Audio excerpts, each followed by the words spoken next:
Hey everybody, my name is Kyle Knott, and I am not your average finance guy.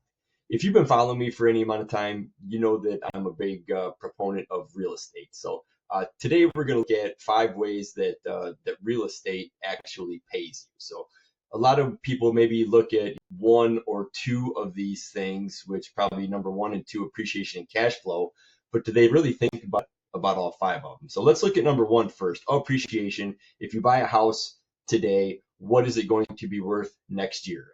I think the average appreciation is around 3%. It's obviously pocket by pocket. If you're in a bad neighborhood of a great city, it's going to be way different than if you're in a great neighborhood of a bad city. So it's very location, like, as they say, location, location, location. But overall, housing tends to appreciate in value, and over time is worth more and more. So you've got that going for you. Depending on what it is, you can put numbers to all this stuff too. If you buy a $200,000 house and average appreciation is 3%, I mean that's $6,000 a year that it should appreciate. So do that times 10 is 60,000 or whatever you want to do. So that's one way that you can make money is appreciation, and there's cash flow. So obviously we're real estate. I'm talking rental properties here that we're gonna buy it, we're gonna rent it to someone else, and then the tenants will then pay all of your bills. They'll pay your mortgage, they'll pay your taxes, they'll pay your real estate taxes. They'll pay all of the utilities for the mowing, whatever, garbage, new roofs, the capital expenditures that you need to do. They'll pay for all of that, and then hopefully, if you do this right, you'll have a couple bucks coming in at the end of the month. So that is your positive cash flow. That's when I first got into it, that's basically the only thing I looked at. I want more money coming in every month. And I'm a cash flow investor. I know other people really go for the appreciation game, and that's what they're looking for. So whatever, but there's usually both. I would not personally buy anything that did not have at least a little bit of cash flow.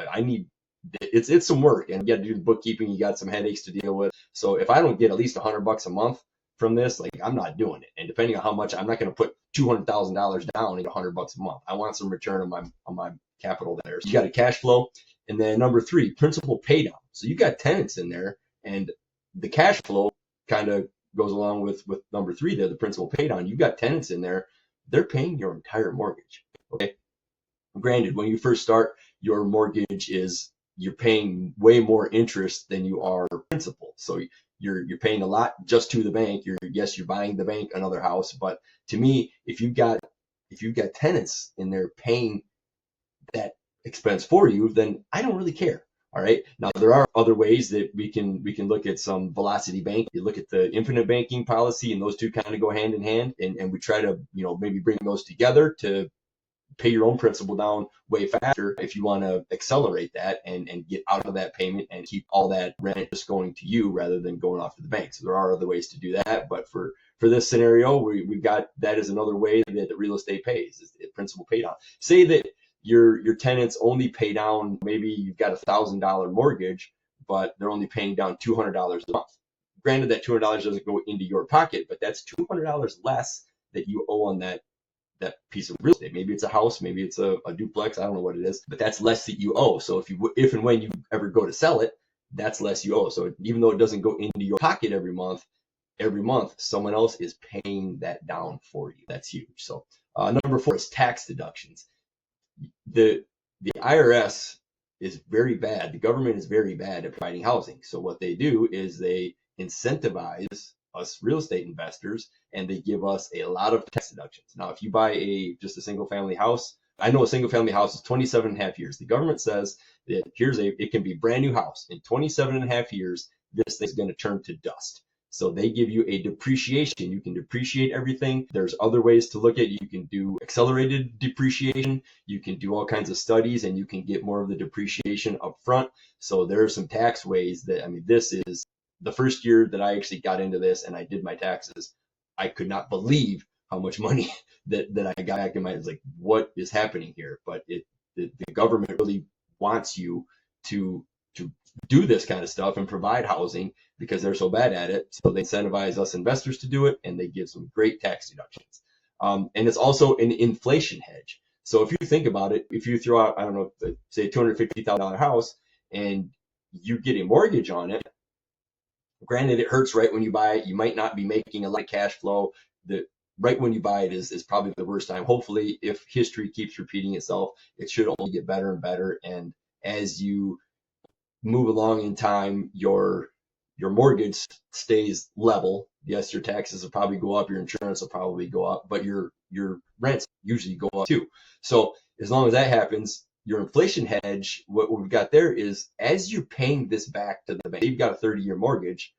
In 30 years, $1,000 a month isn't going to be that much. Okay, 30 years ago, think about what $1,000 a month. I mean, $1,000 a month, that was a shitload of money 30 years ago. You live off that, right? Well, now, if that's what you're paying now, what's going to happen 30 years into the future is you're only paying $1,000 a month. By that time, rents, say rent is, I don't know, 1,500 and your mortgage is 1,000 and you've got everything else, you got a couple $100 left of cash flow. In 30 years, your mortgage is going to stay the same. That payment is still going to be $1,000, but rent might be $5,000, right? So everything just in my mind just keeps getting better and better as time goes on. So real quick video here today. Wanted to touch on the 5 ways that real estate pays, and you can go about this so many different ways. I would definitely check out my friends over at Pay Down Debt Solutions. If you want to look into the velocity banking, that's a great way to pay off your principal, pay that mortgage off early. And other ways to get into this too is the infinite banking concept too, which I've got a ton of videos on that. Go check those out, please. And it's just a way to grow your cash value, where your cash value stays in this program. You borrow against it, so it's always compounding. It's always in there. It's always growing. You take loans back. If you got the cash flow, and you put that right back in, and you pay yourself back. As soon as you pay yourself back, boom, you go buy something else. The money stays there and stays compounding at, like, this year it's like 6.5%. So think about that. You've got a savings account that's always making money, even though you can borrow against it at like 5.5%. Pay that back, pay that back, pay that back. This is always growing. Your whole thing is always growing at 5. Right now it's 6%, but it's guaranteed. It's guaranteed to grow at like 3 to 4%. So it's way better than a savings account, and it's a great way to get into real estate or any investment, really, any cash flowing asset or investment. So, all right, I hope this helps. Let me know if you got any questions. Until next time, good luck, everybody.